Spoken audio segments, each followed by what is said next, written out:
Hi everyone. My name is Ryan, I'm 31. I never thought I'd become that guy who writes posts like this on Reddit.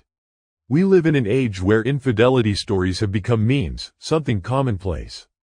Dump her, bro, lawyer, Jim, delete everything, the standard comments under every other post. But when it happens to you, when the knife in the back is plunged by the person you trusted more than yourself, it's a whole different reality. I need to vent. I can't text friends at 5 a.m. I feel bad waking my parents. Reddit is all that's left. I hope structuring my thoughts into text will help keep me from going insane. Chloe and I met when we were 20 and 21. I was studying engineering at Ohio State University, a sophomore, perpetually stained with coffee, with permanent dark circles under my eyes from lack of sleep. My life consisted of the dorm, the library, the cafeteria, and rare hangouts with fellow IT nerds at the local pizzeria. I had zero luck with girls. In high school I was that strange kid who builds computers. In college I was that smart guy who's boring. Chloe was the complete opposite. She was studying design, but not just any design, something related to fashion and interiors. She was always dressed like she'd just stepped off a magazine cover, even if she was just going to the laundry room. She had long chestnut hair, huge green eyes, and a smile that, it seemed, could melt polar ice caps. She was the kind of girl guys turn their heads for and girls look at with envy.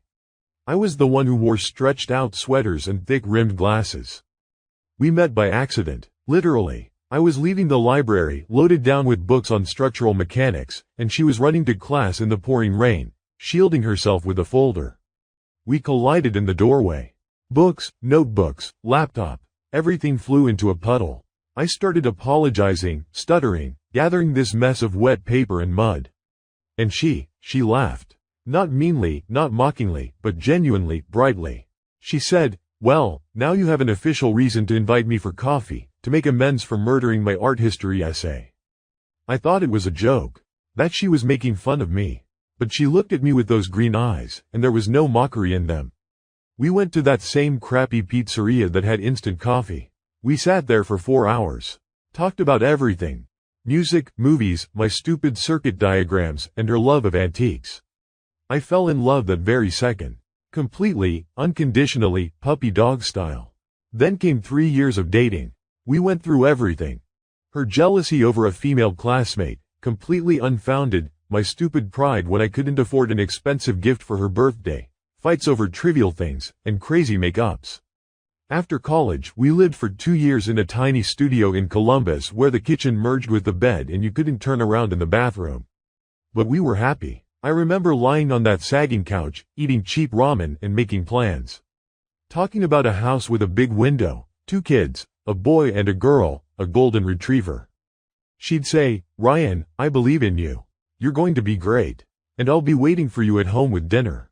The engagement happened 4 years after we met. I saved for the ring for 6 months, working as a courier on weekends. It wasn't a princess ring, just a modest one with a small diamond, but when I got down on one knee in that same park where we first kissed, she cried as if I'd given her the moon. The wedding was modest but very heartfelt. About 50 guests, live music, a cake baked by her aunt, and endless dancing. 5 years of marriage flew by like one moment. Yes, there were difficulties. Moving to Chicago, a city of huge opportunities and equally huge expenses. My career took off. I joined a fintech startup that promised to revolutionize online lending. The work was hellish. Deadlines, crises, constant stress. But I believed it was for us. For that house with the big window, for our children's future. Looking back, I realize all the evidence was in plain sight. They were hanging right in front of my nose, waving red flags and screaming, "Ryan, she's cheating on you." And either I didn't want to see, or I chalked it up to stress, fatigue, a midlife crisis, or some other crap. The first warning bell rang about a year ago.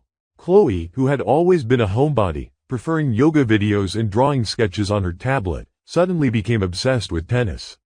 Spontaneously, with a manic passion. She came home and announced, "Ryan, I signed up for a tennis club. I need to move, otherwise I'll turn into a vegetable while you're away at work." Of course, I supported it. "Great idea, babe, it'll be good for you." I bought her the best racket, clothes, shoes. I thought it was just a hobby. At first, it was all harmless. She went a couple of times a week, played with girls with the ball machine. Then the coach appeared. About 4 months ago, she said she wanted to improve her technique, and the club had a great professional. His name was Jake. She talked about him calmly, without breathlessness. Jake says I have good potential. Jake showed me a new move. Today at practice with Jake we worked on my serve. I even picked her up from the club a couple of times and saw him briefly.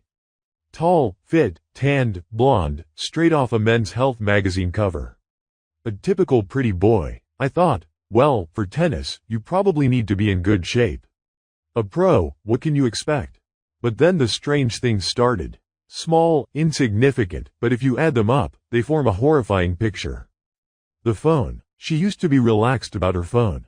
She'd leave it on the table, ask me to answer a call if she was in the shower. About 6 months ago, everything changed. The phone became her shadow. She carried it in her pocket even around the apartment. If it rang and I was nearby, she'd go into another room. It's mom, don't want her to hear background noise, or, it's a client, she's very nervous, need to talk quietly. Once, I walked into the kitchen, she was typing something quickly, and when she saw me, she abruptly flipped the screen over. I asked, what's that? She answered, oh, just a stupid ad. I didn't think anything of it. God, what an idiot I was. Appearance. Chloe always took care of herself, but the last 3 months it turned into an obsession. New haircuts, new coloring, expensive. By the way, manicures every 5 days. The gym was now not 3 times a week but every day, even on days when she didn't have tennis. She bought a membership at a fancy spa. And lingerie. She came home once with a bag from Agent Provocateur and said it was just to pamper myself. The lingerie sat in the drawer, but I never saw her wear it. Now I know who it was for. Detachment, the most painful point. Before, when I came home from work, even late, she would at least wake up, come to the kitchen, and we'd chat for 20 to 30 minutes. I'd tell her about stupid bugs. She'd tell me funny stories about her design orders. The last few months, she slept like the dead. If I tried to wake her just to kiss her, she'd snap, Ryan, let me sleep, I'm tired. In response to, how was your day? Came one-word answers. Fine, same as always, tired, tennis was tough. She stopped laughing at my jokes. Stopped cooking dinner. That used to be her way of caring. Stopped initiating conversations. Sex. We'd always been active in that department. Not crazy every day, but a steady 2 to 3 times a week. The last 6 months, sex practically vanished. When it did happen, once every couple of weeks, it felt like fulfilling a marital duty. She'd lie there with a vacant stare, not participating, and afterwards would immediately turn to the wall and fall asleep. I thought, maybe she has a hormonal imbalance? Maybe depression? I need to take her to a doctor. I suggested it. She brushed it off. Everything's fine, just tired from the court. You wouldn't understand. And you know the worst thing? I felt something was wrong. Somewhere deep in my subconscious, something itched. But I was afraid to ask directly. Afraid she'd confirm my fears. Afraid to destroy that perfect picture of a happy marriage I'd built in my head. I preferred to bury my head in the sand and work, drowning out the anxiety with deadlines and tasks. Yesterday was that day. For the last 3 months, we'd been working on a major release. Our startup was on the verge of a deal with a big investor, and the system's stability was everything. I slept at the office, came home only to change clothes. I knew Chloe was unhappy, but I thought, bear with it a little longer, baby. When we get this money, I'll buy you anything you want. We'll go to the Maldives. I'll be all yours. Yesterday, at 2 p.m., we hit the deploy button. The system handled the load. The investor sent confirmation. I was free. For the first time in 3 months. The euphoria was incredible. I decided to surprise her. Not text, not call. Just go to the tennis club where Chloe had a scheduled practice at 3 p.m. and pick her up. We'd go to that Italian restaurant on the waterfront where she loves the seafood pasta. Then, maybe, walk along the lake. Then, well, you know. I felt like the hero of a romantic comedy. I stopped home, quickly showered, splashed on my most expensive cologne, the one she gave me last Christmas, put on a clean shirt. On the way, I bought a huge bouquet of her favorite peonies. Yes. Peonies cost a fortune in winter, but I didn't care. Driving and smiling like an idiot. Imagining her face when she saw me. The club is 10 minutes from home. I parked in the lot, took the flowers, and headed for the main entrance. But then I noticed there was another exit at the back of the building, directly from the courts onto a small terrace with plastic tables. And I thought, what if she's already finished and sitting out there? I'll go through the back, it's shorter, and I'll see her sooner. I walked around the building, and froze. They were sitting at one of the plastic tables. Chloe and this Jake, but not sitting across from each other, side by side. He had his arm around her waist, pulling her close. She had her head on his shoulder. They were talking quietly, and she was laughing. That same laugh, genuine, that I hadn't heard from her in months. The world around me vanished. I only heard the pounding of my heart, which seemed to drown out all the sounds of Chicago. I stood around the corner of the building, clutching the bouquet of peonies, watching them. Then he turned her face towards his and kissed her. Not a friendly peck, not a light touch. A real, deep, sensual kiss. She wrapped her arms around his neck. I saw her fingers run through the hair on the back of his head. How long did I stand there? A second? A minute? An eternity? I don't know. I snapped out of it when the bouquet fell to the ground. I stepped out from around the corner. My legs moved on their own. I got within 10 feet before she noticed me. Her face, you had to see it. First surprise, oh, Ryan. Then shock when she realized what I'd just seen, and then terror. Absolute, primal terror. She recoiled from Jake as if he were red-hot iron. Jumped up, knocking over her chair. Jake also stood, pale, and raised his hands in a, "I didn't do anything, it wasn't me," gesture. The silence was deafening. Chloe opened her mouth, but no sound came out. Only a silent, "Rye." Then she choked out, "It's not what you think." I looked at her. At his lips, wet from her lipstick. At her disheveled hair. At his hand that had just been on her hip. Really? My voice was hoarse, unfamiliar, like it belonged to someone else. What am I supposed to think? That you were discussing the weather? She started crying, quickly, hysterically, smearing her mascara. Ryan, please, let's talk at home. Please, not here. Not like this. I looked at her and felt nothing. Absolute emptiness inside. Like someone had removed all my organs and left only skin. Fine, I said, not here. You both go home. We'll talk at home. I turned and walked back to the car. Got in, started the engine, and just sat there, staring at the windshield. People walked by with tennis rackets, laughing, talking. And I sat in my car, and my life had just split into before and after. I drove home on autopilot. I remember parking, taking the elevator, opening the door. The cat, Oliver, met me at the door, rubbing against my legs. I mechanically petted him and went to the kitchen, poured myself some whiskey, sat at the table and waited. She arrived an hour later. In that hour, I'd run through a million scenarios in my head. What she'd say, that it was a mistake, that he was harassing her, that it was just a friendly kiss. Yes, I was that desperate to hold on to the illusion. Hope dies last. She came in quietly, like a mouse. Eyes red, tear-streaked, trembling all over. Sat down across from me at the kitchen table. Oliver, sensing the tension, jumped off my lap and went to the bedroom. Ryan, she began. Just talk, I interrupted.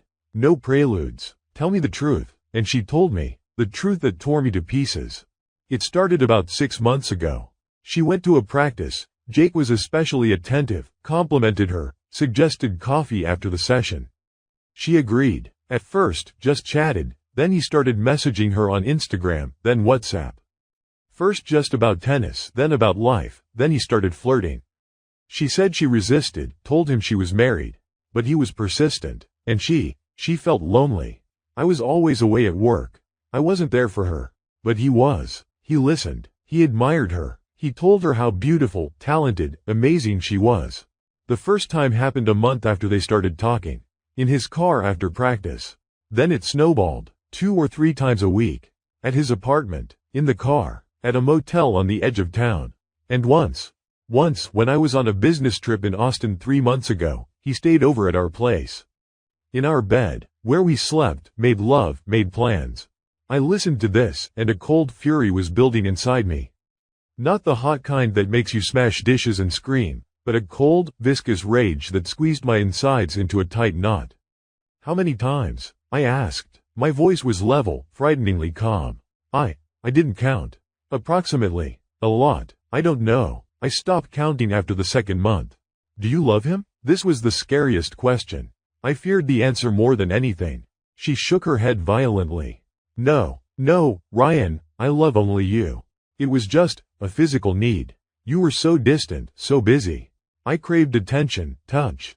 And he was there. He filled the void, but it means nothing. It was just sex. You are my life. I laughed, hysterically, ugly. Just sex? You fucked him for 6 months, brought him into our home, our bed, and you say it was just sex. You lied to my face every day, every minute. You slept with me thinking about him. You bought lingerie for him. You smiled at your phone reading his messages. And I, the fool, thought you were having a midlife crisis. She cried harder. Forgive me, Ryan. Please, forgive me. I made a terrible mistake. I don't know what came over me. Give me a chance to fix it. I'll see a therapist. I'll do anything you say. Just don't leave me. I won't survive without you. I looked at her, at this beautiful, sobbing woman I loved more than life itself. And I saw not a trace of the Chloe I married. You should have thought about that when you got under him the first time. You should have thought about that when you decided whether it was worth it. You chose him. 6 months ago, you made your choice. No, she screamed. I didn't choose. I was confused. You chose Chloe. Every time you went to him, you chose him. Every time you didn't tell me the truth, you chose him. Every time you let him touch you, kiss you, be with you, you chose him. And me, I was just the one paying the rent and providing your nice life. I stood up. I was shaking. Get out. What? Get out of my house. Now. Ryan, it's night. Where will I go? To Jake's. To a friend's. To your mom's. I don't care. Pack your things and get out. I can't look at you. I went to the bedroom, got 2 huge suitcases, and started throwing her things in. Dresses, shoes, makeup, design books. Everything went into the suitcases indiscriminately. She stood in the doorway sobbing, trying to stop me, but I pushed her hands away. Don't touch me, I yelled. You lost the right to touch me. I rolled the suitcases into the hallway, placed them by the door. Opened the door. Leave. She stood in the entryway, small, pitiful, crushed. Ryan, please, leave, Chloe, or I'll call the police. She left. I slammed the door and locked every lock. Then I slid down the door to the floor and howled. Like a wounded animal. Oliver came over, sat beside me, and started rubbing against my hand. I hugged him and sat there until morning. It's now 6 a.m. the next day. I haven't slept a wink. I texted my boss that I'm taking a few personal days. Said it was a family emergency. He didn't ask for details. I'm sitting in the kitchen, drinking my 5th coffee, trying to process that my life just fell apart. I don't know what to do next. Part of me wants to call her and say, let's try to fix this. Because 10 years is a long time. Because I'm used to her. Because I love her, despite everything she did. It's some kind of madness. Another part of me, the more rational one, says, never. You will never trust her again. Every time she's late from work, you'll think she's with someone else. Every time she smiles at her phone, you'll check her messages. You'll go crazy. Your life will become hell. I'm torn between these 2 voices. Reddit, tell me what to do. How do you survive this? Has anyone ever forgiven infidelity? Has anyone managed to rebuild a relationship after something like this? Or is divorce the only way? I know many will say, dump her immediately. But maybe there are those who've been through this and can advise how not to lose your mind in the coming weeks. Update 1. 12 hours later. Guys, I'm shocked by the number of responses. Seriously, when I wrote that post at 6 a.m., I thought I'd get a few condolences and maybe some advice. But there are over 1,000 comments in half a day. Thank you to everyone who took the time to write. I'm reading them all, even the harshest, most cynical ones. It's sobering. I've been sprawled on the couch all day. Oliver hasn't left my side, purring, kneading me with his paws, like he's trying to heal me. Almost texted her a few times. Only stopped because of your comments. You're right. If I text now, she'll know I'm weak and will try to guilt trip me. Answering the most frequent questions. Who is this Jake? I did some investigating. His full name is Jacob Mitchell, 28 years old. He officially works at that club. He has an Instagram full of photos from tennis tournaments, gym selfies, and his girlfriend. Yes, he has a girlfriend. A blonde, named Brooke, a fitness model or something, very pretty. They live together, based on the photos. I found her profile and sent her a message. Just sent screenshots of them with Chloe in the back of the club. Yes, I managed to take a picture before I walked out to them, and wrote, "Your boyfriend coaches more than just tennis. Ask him about Chloe. I know it's petty. I know I shouldn't drag strangers into it. But I'm bursting with anger. Let him feel what it's like when your world crumbles. I'll update later on what she says, if she even responds." Why didn't you notice? This is the most painful question. I hate myself for it. I've been analyzing my behavior and realized I was an ostrich. I preferred not to see the bad because I was afraid of confirming it. I thought if I ignored the problem, it would solve itself. Stupid, right? Now I know. If something feels off, it probably is. Trust your intuition, not blind faith. How are the in-laws reacting? Her mother called me 2 hours ago. Sobbed so hard into the phone I could barely understand her. Said Chloe is an idiot, made an unforgivable mistake, that she's a wreck, lying around not eating. Begged me not to make hasty decisions, to give her a chance to think about the good times. I listened silently, then said, "Mrs. Davis, I loved your daughter more than life itself. But the person I married died for me yesterday at 3 p.m. on a tennis court. Tell her I wish her happiness with Jake." And hung up. My parents don't know yet. Not ready to upset them. My mom has a bad heart. News like this could kill her. I've made a decision. I'm calling a lawyer tonight. Filing for divorce. No kids, apartment is rented, not much property, my car was bought before marriage, we'll split the accounts.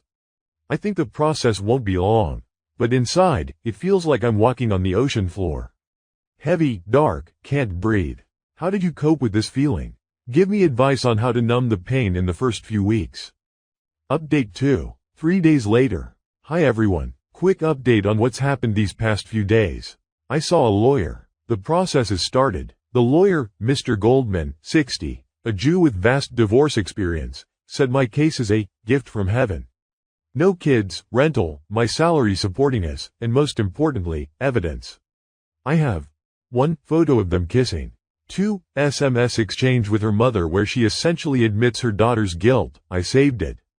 3. Audio recording of our conversation where she confesses everything, thanks to advice in the comments. I turned on the voice recorder on my phone, put it in my pocket before she came in. In Illinois, recording a conversation without the other party's consent is illegal, but the lawyer said, "We won't submit it in court.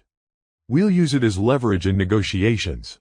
If she starts demanding alimony or part of your savings, we'll show her this recording and say, 'Want the whole court to hear how you fucked your coach in the marital bed?' She'll sign anything we say."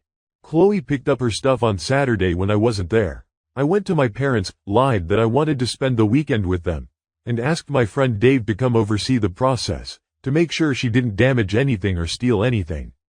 Dave said she was like a ghost. Came with 2 friends, silently packed the rest of her things, cried when she saw the cat, and left. Left the keys on the table.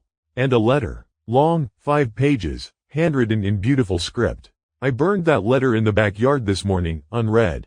Burned it along with our wedding photos that were in frames.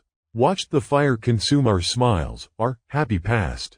It hurt, but it was a cleansing ritual. I don't need her justifications. She already said everything with her actions. The most unexpected and, perhaps, only bright spot these days has been the reaction of her friends.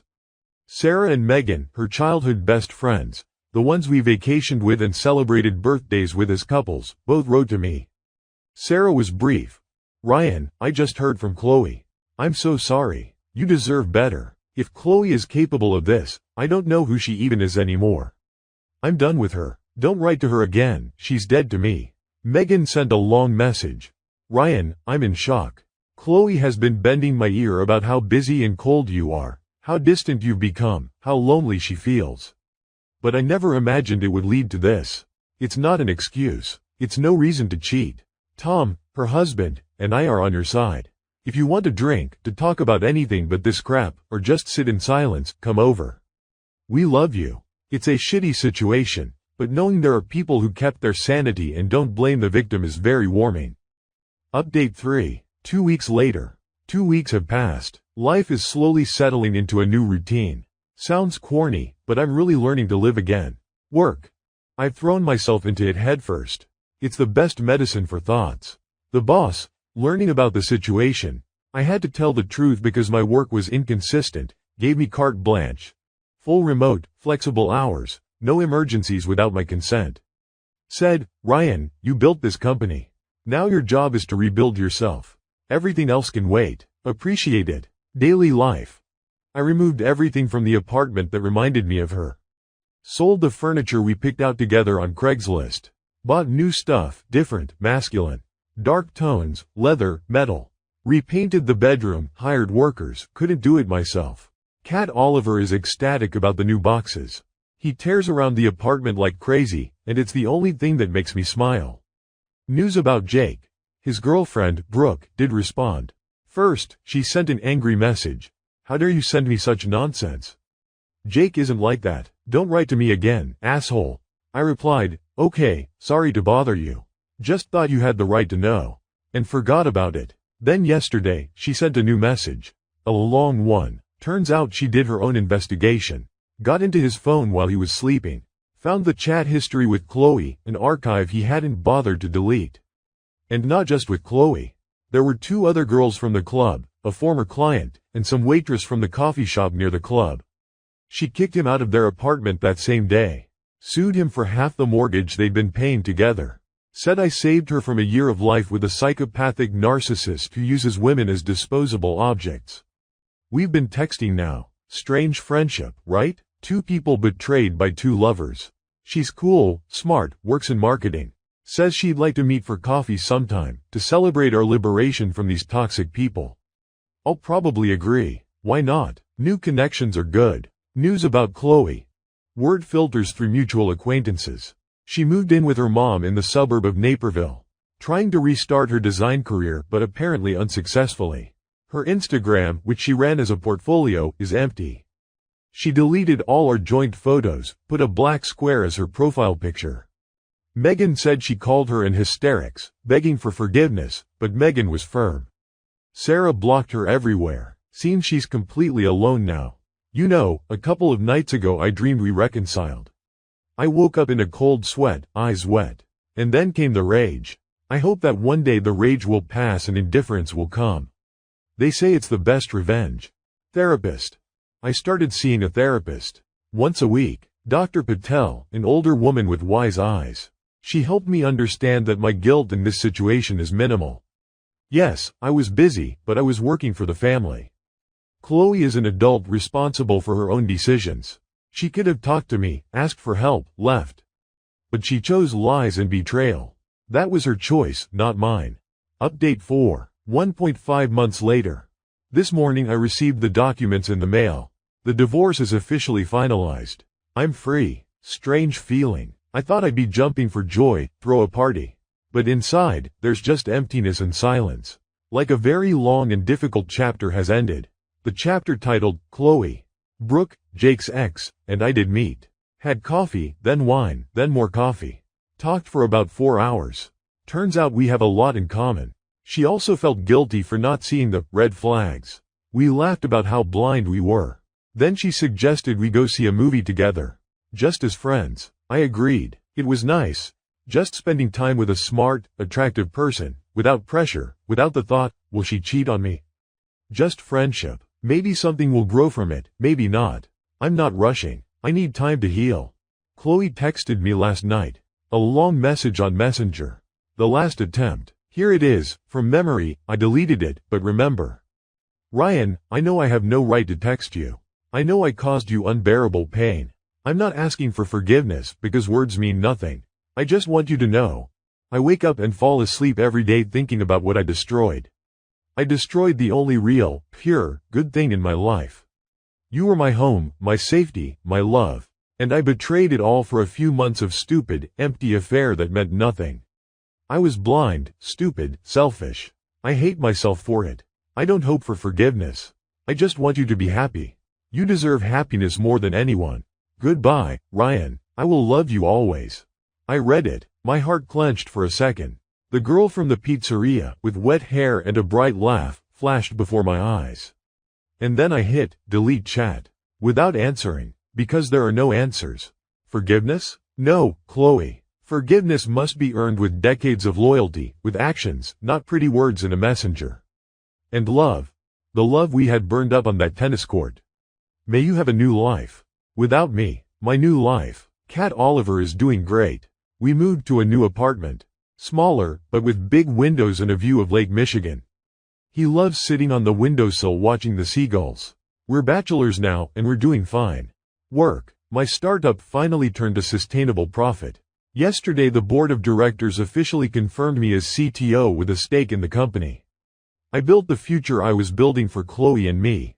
Only now it will be my future. And maybe, someday, I'll share it with someone who will appreciate not only my presence but also my absence, knowing I'm doing it for us. I started running along the lake in the mornings.